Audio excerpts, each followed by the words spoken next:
তিনটি গুণ যার ভিতরে আছে, বৈশিষ্ট্য যার ভিতরে আছে, সে ঈমানের স্বাদ পাবে। আপনি আল্লাহর ভালোবাসার কাছে পৃথিবীর আর কোনো ভালোবাসার কোনো তুলনা করা যাবে না।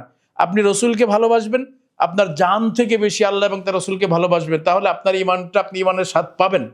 আজকে আমি আপনাদের সামনে একটা হাদিস বলবো, সংক্ষিপ্ত একটা হাদিস।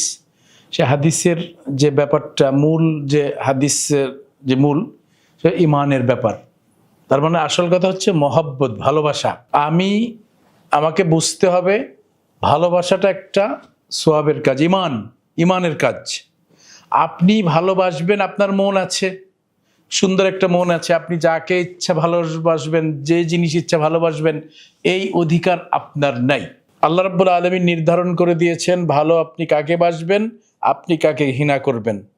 এই জন্য আপনাকে আগে জানতে হবে যে ভালোবাসাটা কার জন্য হবে, কাকে ভালোবাসবেন এবং কার সন্তুষ্টির জন্য, কার জন্য ভালোবাসবেন, কাকে ভালোবাসবেন, কার জন্য ভালোবাসবেন, এই ব্যাপারটা মনে রাখতে হবে।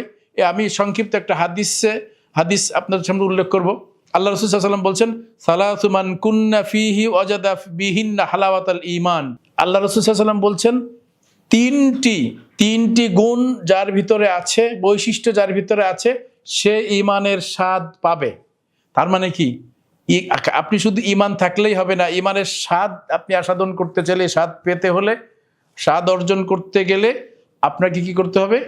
এই তিনটি বৈশিষ্ট্য আপনার ভিতরে থাকতে হবে। একটা হচ্ছে, আল্লাহ রাসূল সাল্লাল্লাহু আলাইহি ওয়াসাল্লাম বলছেন, মান কান আল্লাহু ওয়া রাসূলুহু আহাব্বা ইলাইহি মিম্মা সিওয়াহুমা।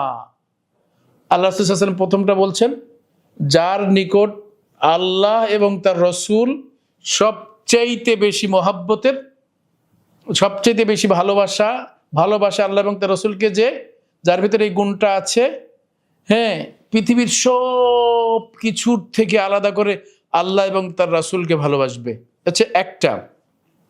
এবং আমান আহাব্বা আবদান লা ইউহিব্বুহু ইল্লা লিল্লাহ। আল্লাহ রাসূল সাল্লাল্লাহু আলাইহি ওয়াসাল্লাম বলছেন, যে ব্যক্তি কোনো বান্দাকে ভালোবাসবে শুধুমাত্র আল্লাহর জন্য, আল্লাহর সন্তুষ্টির জন্য ভালোবাসবে। তার মানে আল্লাহ যাকে ভালোবাসেন, আপনি তাকে ভালোবাসতেই হবে, আপনি তাকে ঘৃণা করতে পারবেন না। যাকে আল্লাহ রাব্বুল আলামিন ভালোবাসেন, আপনি তাকে ভালোবাসবেন, এটা হচ্ছে ঈমানের দাবি। আর ওয়ামান ইয়াকরাহ আন ইয়াউদা ফিল কুফরি বাদা আন আনকাদাহুল্লাহ মিনহু।